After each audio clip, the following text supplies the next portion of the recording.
Yo, yo, yo! What's up, everybody? It's your boy Glenn, back with another video. Now, when we talk about racial discrimination, it's usually about the struggles of black people around the world, right? But today we're flipping the script. We're diving into a topic that might surprise you, situations where white people have faced discrimination in Africa. We got to remember that discrimination can happen anywhere to anyone, regardless of their skin color. So buckle up, grab your snacks, and get ready to unpack the complexities of white discrimination in Africa. Let's go. First up, we're heading to Zimbabwe, the land of the majestic Victoria Falls. After gaining independence, Mugabe redistributed land from white farmers to black Zimbabweans. The agricultural sector collapsed, leading to food shortages. The country went into a tailspin. Good intentions without a solid plan led to chaos. It was a nightmare. One day we were farming and the next we were forced off our land. The violence, the threats, it was overwhelming. Seeing the land lying fallow is heartbreaking. We wanted justice too, but not like this. Next stop, my homeland, South Africa. The land of Nelson Mandela and, sadly, some lingering racial tensions. After apartheid fell in 1994, South Africa began rebuilding. Dismantling apartheid wasn't easy. Today, racial tensions still simmer. Violence against white farmers is reported. It's challenging. We must support policies addressing inequalities, but businesses struggle. We must keep working towards fairness. Hold on tight, fam, because we're headed to Namibia, a country known for its stunning deserts and, you guessed it, more land disputes. After gaining independence from South Africa in 1990, land redistribution became a major issue. The government talks about expropriating land from white farmers without compensation. It's fueled anxiety among white Namibians. Politicians use inflammatory rhetoric, stoking racial division. It's frightening, honestly. The idea that our land could be taken without compensation. It keeps me up at night. We want to be part of the solution, but this approach feels divisive. We need a way to move forward together, not one that pits us against each other. Get ready for a wild ride, because we're about to enter the heart of Africa, the Democratic Republic of Congo, or DRC for short. The DRC has a history as rich and complex as its mineral resources, but it's also been plagued by conflict and instability. After gaining independence from Belgium in 1960, things went south pretty quickly for the remaining white settlers and business owners. Imagine this: violent uprisings, widespread looting, and a mass exodus of Belgian nationals, airlifted out by the thousands. It was a chaotic and terrifying time, a stark reminder of the fragility of peace and the deep-seated resentment that colonialism often left behind.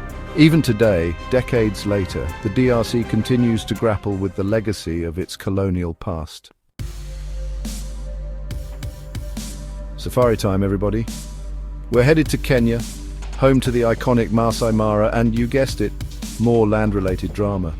Kenya's colonial history is deeply intertwined with land ownership. White settlers arrived in the late 19th century and took land from indigenous communities. This led to the Mau Mau uprising, a violent struggle for independence. Today, Kenya still grapples with land inequality and colonial injustices. Attacks on white-owned farms remind us that past wounds haven't fully healed. Next up, we're jetting off to Angola, a country on the southwestern coast of Africa known for its beautiful beaches and, unfortunately, a turbulent post-independence journey.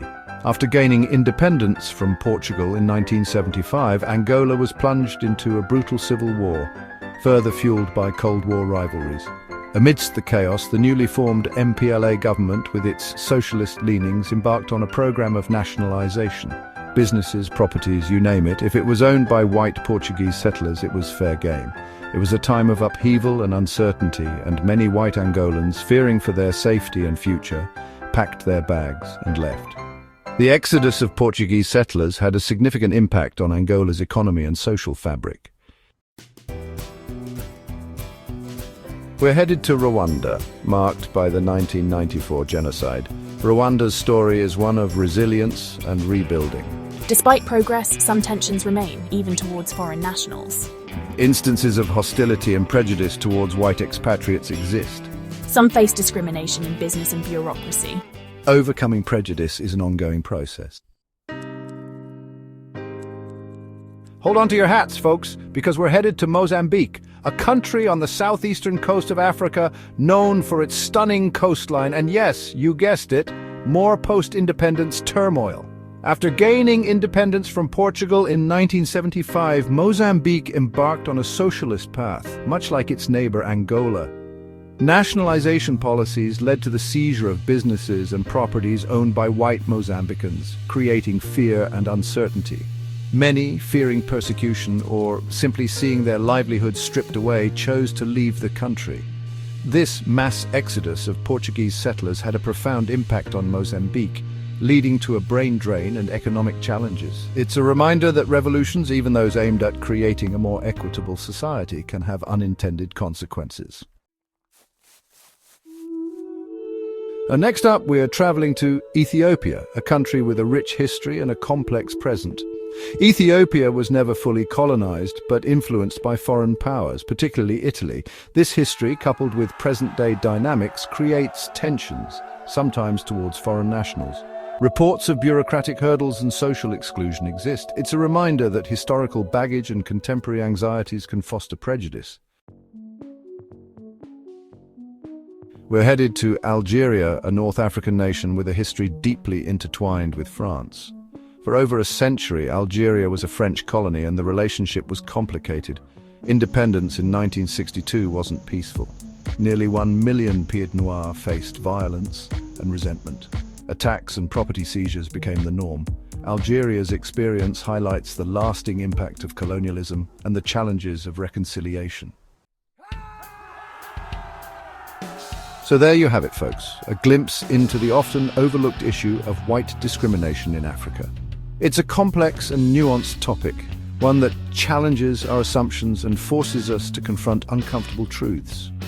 While many African nations have embraced diversity and coexistence, isolated incidents of racial tensions continue to surface in various contexts.